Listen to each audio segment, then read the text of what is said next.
여기 일본의 재난 상황이 일어난 것은 안타깝지만 지진이 난 것이 오히려 감사하다고 말하는 일본인 여성이 있습니다. 이 여성은 이번 지진이 본인의 인생을 바꿔주었다고 말하는데요. 대체 무슨 사연일지 오늘 사연 바로 시작하겠습니다. 안녕하세요. 제 이름은 하루카입니다. 저는 일본에서 태어나고 자랐지만 제가 기억하는 인생은 늘 불행했어요. 저의 어머니는 한국인이시고 아버지는 일본인이세요. 저의 불행이 시작된 건 6살 때예요. 그때의 기억이 아직도 선명하게 남아있어요. 제가 6살 때 부모님은 이혼하셨고 어머니는 2살 된 여동생 유미를 데리고 한국으로 떠나셨어요. 저는 아버지와 친할머니, 친할아버지와 함께 일본에 남게 되었습니다. 그때는 몰랐지만 나중에 알게 된 사실로는 부모님 이혼의 주된 이유가 제 친할아버지의 강한 혐한 성향 때문이었다고 해요. 처음부터 부모님의 결혼을 반대하셨던 할아버지는 끊임없이 한국을 무시하는 발언을 하셨고 계속 어머니를 괴롭혔다고 해요. 결국 어머니는 더 이상 참지 못하고 이혼하고 한국으로 떠나기로 결심하셨다고 합니다. 어린 나이에 이 모든 상황을 제대로 이해하지 못한 채 저는 그저 어머니가 저를 버리고 유미만 데리고 떠났다고 생각했습니다. 그때의 기억은 아직도 생생해요. 어머니가 짐을 싸시던 날, 저는 어머니를 붙잡고 울었어요. 엄마, 가지 마세요. 저도 데려가 주세요. 하지만 어머니는 유미를 아는 채 저를 뿌리치고 떠나셨죠. 겨우 6살이었지만 그때의 기억은 제 마음속에 깊은 상처로 남았어요. 밤마다 어머니를 그리워하며 울었고 왜 나만 두고 갔는지 이해할 수 없었습니다. 때로는 제가 무언가 잘못해서 어머니가 떠나신 건 아닌지 자책하기도 했어요. 부모님이 이혼 후 아버지 혼자 저를 키울 수가 없어서 저는 친할머니, 친할아버지와 살게 되었어요. 어머니가 떠나신 후 아주 가끔 아버지를 통해 어머니와 연락을 주고받기는 했지만 할아버지 때문에 자주 연락하지는 못했어요. 저는 할아버지의 영향으로 한국을 일본보다 열등한 나라라고 여기게 되었습니다. 할아버지는 늘 제게 한국은 후진국이다. 한국 사람들은 야만적이다라는 말씀을 하셨어요. 어린 저는 그 말을 그대로 믿었고 점점 한국에 대한 부정적인 인식이 쌓여갔습니다. 제가 자라면서 외로움에 방황할 때마다 할아버지는 내 안에 한국인의 피가 반이나 섞여 있어서 그런다며 저를 혼내셨어요. 그럴 때마다 저는 제 안에 한국인 피를 지우고 싶다는 생각을 했습니다. 심지어 제 친구들조차 저를 은근히 따돌렸고 저는 어디에도 기댈 곳이 없었어요.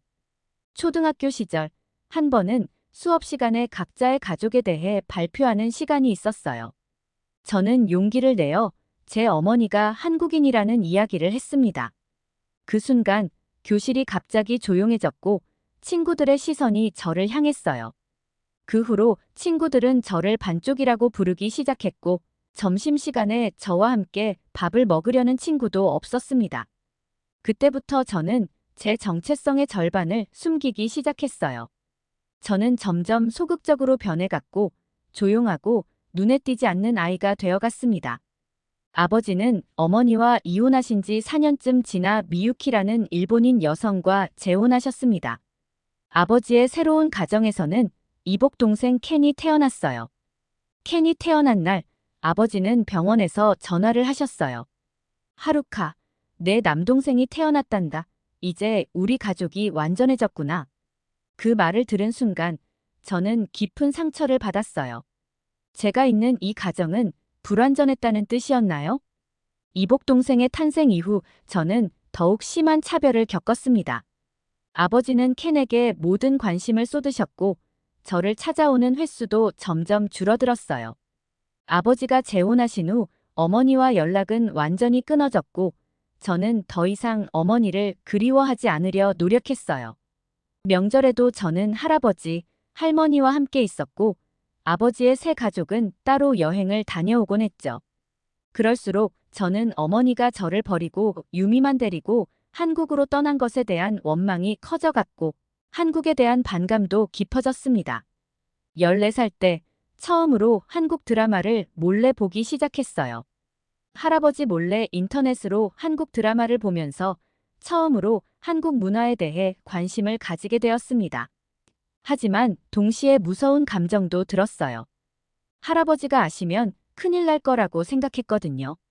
결국 얼마 안가 걸리게 되었어요.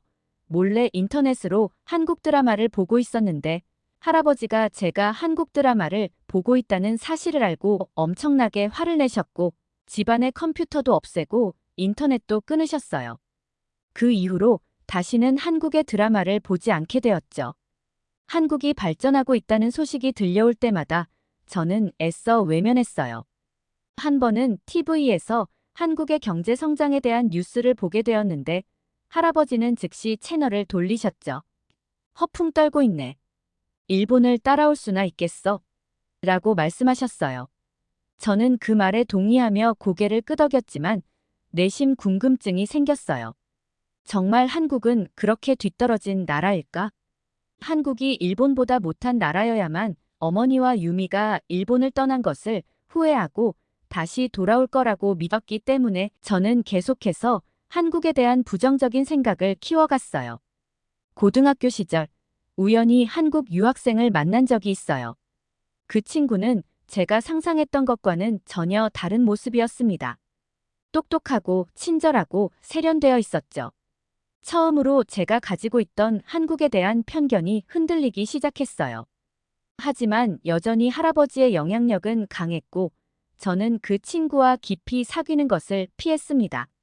제가 17살 때 할아버지께서 돌아가셨습니다. 할아버지가 돌아가신 후 할머니와 둘이 살게 되면서 원래 살던 집보다 작은 집으로 이사 갔어요. 할아버지가 돌아가시고 몇 달 뒤 어머니와 유미를 다시 만났어요. 유미는 예쁘게 자라 있었고 뭔가 어색하게 느껴졌어요. 더구나 유미는 저와 달리 굉장히 부유하고 깔끔하며 행복해 보이는 모습이었습니다. 어머니는 저를 꼭 안아주시며 하루카야, 한국에 와서 살자. 엄마가 너무 보고 싶었어. 라고 말씀하셨어요. 그동안 연락 없던 어머니가 이제 와서 제게 다정한 척 한다는 생각이 들어서 저는 차갑게 대답했어요. 전 일본인이에요. 한국 같은 곳에 가고 싶지 않아요. 라고 말하고 저는 돌아섰어요. 그 당시 제 마음도 아팠지만 원망하는 마음이 더 강했어요.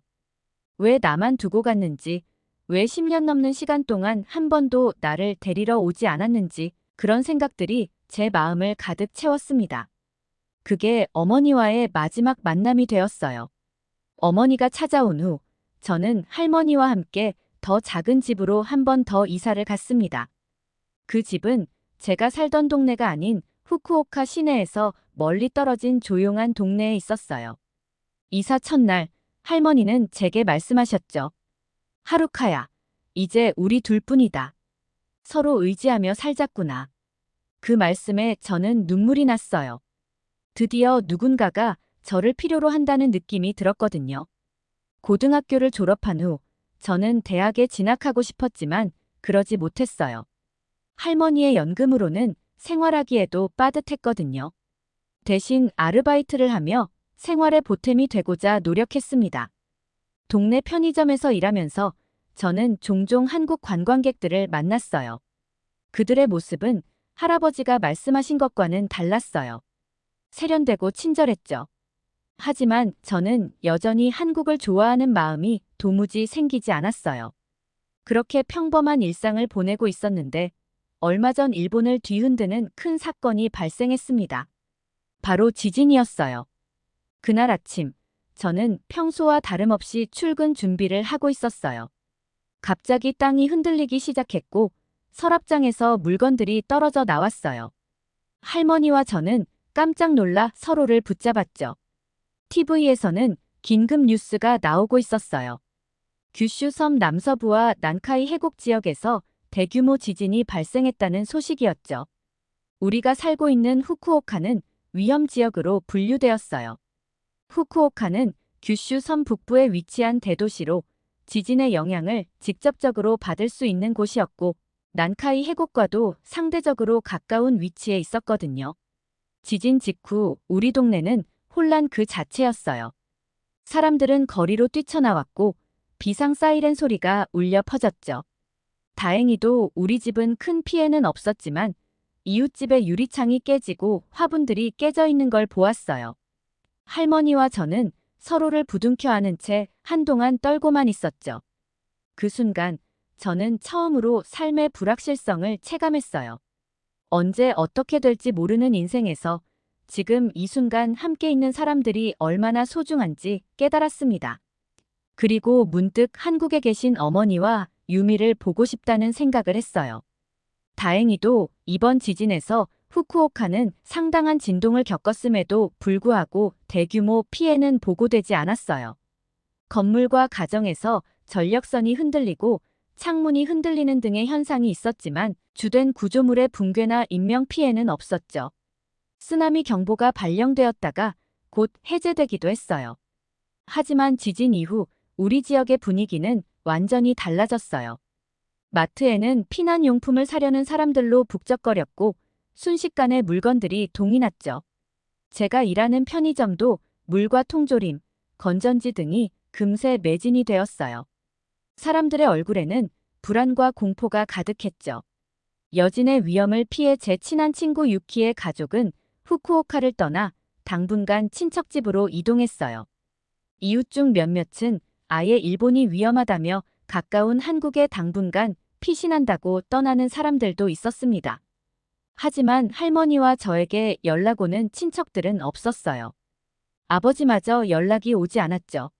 순간 저는 처음으로 제가 갈 곳이 없다는 것을 실감했어요. 지진 발생 2일이 지나서야 아버지에게서 전화가 왔어요.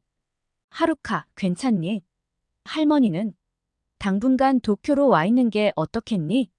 아버지의 목소리에는 걱정이 가득했지만 동시에 어색함도 느껴졌어요. 오랜만에 연락이었거든요. 잠시 고민하다 저는 할머니와 상해 후 도쿄행을 결정했어요. 도쿄행 신칸센을 탈 때의 기분은 이상했어요. 익숙한 고향을 떠나 낯선 곳으로 가는 것 같았죠. 창밖으로 지나가는 풍경을 보며 저는 생각에 잠겼어요. 아버지의 새 가정에 내가 끼어들어도 괜찮을까? 이런 생각들이 제 마음을 무겁게 했습니다. 도쿄에 도착해서 아버지의 집에 들어섰을 때 저는 그곳에서 아버지와 새어머니 그리고 이복 동생 켄이 행복하게 살고 있는 모습을 보게 되었어요. 켄은 이제 중학생이 되어 있었고 밝고 건강해 보였죠. 새어머니 미유키 씨는 저를 반갑게 맞아주셨지만 어쩐지 어색한 분위기를 지울 수 없었어요. 첫날 밤 저는 켄의 방에서 잠을 자게 되었어요. 켄은 거실 소파에서 자겠다고 했죠. 그의 방 벽에는 가족 사진이 걸려 있었는데 그 사진 속에 저는 없었어요. 그 순간 저는 이 가정에서 제가 이방인이라는 것을 다시 한번 느꼈죠. 도쿄에서 지내는 3일 동안 저는 방 안에만 틀어박혀 있었고 외로움을 느꼈어요. 아버지와 새어머니는 바쁘다는 핑계로 저와 대화할 시간이 거의 없었고 켄은 저를 어색해하며 피했죠. 할머니마저 저보다는 켄이랑만 대화하려고 하셨고 제가 방 안에만 있어도 들어오지 않으셨어요. 저는 정말 기댈 곳이 없다는 생각이 들었어요. 이 가족 속에서 저는 그저 불편한 존재일 뿐이었습니다. 견딜 수 없는 외로움에 한국으로 오라던 어머니의 말씀이 떠올랐어요. 그때는 무슨 용기였는지 몰라요. 아버지의 휴대폰을 몰래 뒤져 어머니의 연락처를 알아낸 후 어머니에게 연락을 했어요. 전화기를 들고 있는 제 손이 떨렸죠. 신호음이 몇 번 울리고 나서야 어머니의 목소리가 들렸어요. 여보세요? 그 순간 저는 아무 말도 할 수 없었어요. 눈물만 흘렀죠. 어머니는 제 침묵 속에서도 저라는 걸 아신 것 같았어요. 하루카구나. 괜찮니? 많이 놀랐겠다. 지진 소식 듣고 얼마나 걱정했는지 몰라. 어머니의 따뜻한 목소리에 저는 참았던 감정을 터뜨리고 말았어요. 어머니, 저예요. 하루카예요. 어머니는 저를 달래주셨어요. 우리 하루카, 울지 마. 지금 어디니? 안전한 곳이니? 어머니의 따뜻한 말에 저도 모르게 흐느끼며 대답했어요. 네, 도쿄에 와 있어요. 아버지 집에요. 하지만 저 여기 있고 싶지 않아요. 어머니는 잠시 침묵하셨다가 말씀하셨어요. 하루카야, 한국에 오지 않을래? 엄마랑 같이 살자. 내가 원한다면 언제든 환영이야. 그 말을 듣는 순간 저는 마음속 깊은 곳에서 뭔가가 울림을 느꼈어요. 아무 곳에도 설 곳이 없었는데 어머니만은 나를 원하고 있다는 생각이 들었어요. 어머니와 통화 이후 아버지와 할머니께 어머니를 보러 한국에 가고 싶다고 말씀드렸어요. 아버지는 아무 말씀 없이 고개를 끄덕이셨지만 할머니는 제게 힘들게 키워봐야 아무 소용 없다며 화를 내셨어요. 할머니 말씀에 잠시 고민을 했지만 결국 저는 한국행 비행기에 몸을 실었어요. 비행기가 이륙할 때 제 마음속에는 두려움과 기대가 교차했죠. 김포공항에 도착해서 입국장을 빠져나오자 어머니와 유미가 저를 기다리고 있었어요. 어머니는 저를 보자마자 달려와 꼭 안아주셨어요. 우리 하루카, 정말 보고 싶었어. 어머니의 품에 안겨 저는 또다시 눈물을 흘렸어요. 서울로 가는 길에 저는 창밖 풍경에 넋을 잃었어요. 고층 빌딩들, 깔끔한 도로, 세련된 건물들. 할아버지가 항상 말씀하셨던 후진국 한국의 모습이 아니었거든요. 어머니는 제 표정을 보시고 웃으셨어요. 어머니의 집에 도착해서 저는 더 큰 충격을 받았어요. 제가 상상했던 것과는 완전히 다른 모습이었거든요. 엘리베이터에서 내려 어머니의 집 문 앞에 섰을 때부터 놀라움은 시작되었습니다. 디지털 도어락과 지문 인식 시스템이 설치된 현관문을 보고 첫 번째 충격을 받았죠. 문을 열고 들어서자 넓고 쾌적한 아파트 내부가 눈앞에 펼쳐졌어요. 천장은 높고 창문은 커서 자연광이 풍부하게 들어왔고 공간은 모던하고 세련되게 꾸며져 있었습니다. 거실 한쪽 벽면을 차지하고 있는 대형 스마트 TV는 마치 작은 영화관 스크린 같았어요. 주방은 또 어떻고요? 최신식 가전제품들로 가득했어요. 깔끔한 디자인의 커다란 냉장고, 오븐, 식기세척기, 커피 머신 등 제가 일본에서 TV에서나 봤던 가전제품들이 실제로 사용되고 있었죠. 가장 인상 깊었던 건 창밖으로 보이는 아름다운 도시 전경이었어요. 높은 층에 위치한 아파트라 서울의 전경이 한눈에 들어왔죠. 할아버지의 말씀만 믿고 한국을 낙후된 나라라고 생각했던 제 자신이 부끄러워졌죠. 이곳에서 살아온 유미가 부럽기까지 했어요. 그날 저녁 외할머니와 외할아버지께서 저희 집에 오셨어요. 처음 뵙는 분들이었지만 그분들은 저를 너무나 따뜻하게 대해주셨어요. 외할아버지는 제 손을 꼭 잡으시며 말씀하셨죠. 하루카, 내가 이렇게 건강하게 자란 걸 보니 정말 기쁘구나. 우리 손녀를 직접 보게 되다니 이렇게 행복할 수가 없어.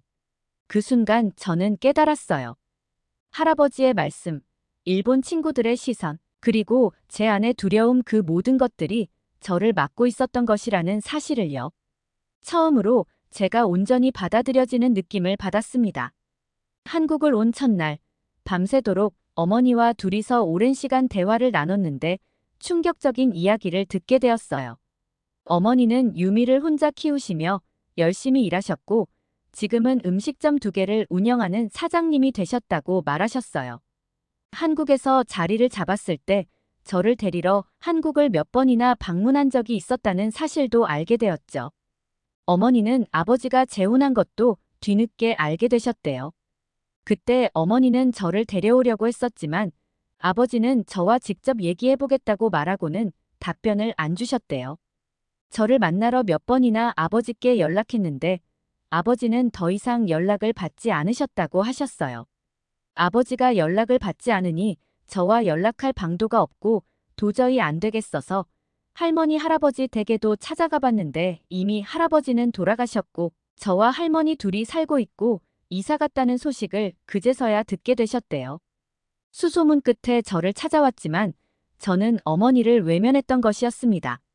그 후에도 어머니는 저와 연락하기 위해 할머니께 여러 번 전화를 했고 할머니는 어머니와 통화할 때마다 제가 한국 같은 나라에서는 살고 싶지 않고 엄마와도 연락하고 싶지 않다고 전했다고 했어요. 그 말을 듣는 순간 저는 눈물이 왈칵 쏟아졌어요. 저는 어머니께서 연락 왔다는 사실을 몰랐어서 오랫동안 어머니를 오해하고 지냈었어요. 사실을 숨긴 아버지와 할머니를 원망하는 마음이 크긴 하지만 나름의 이유가 있었겠다는 생각을 하면서 제 스스로를 납득시키려고 노력하고 있어요. 이 사실을 알게 된 후, 저는 그동안 쌓아왔던 분노와 원망이 조금씩 녹아내리는 것을 느꼈어요.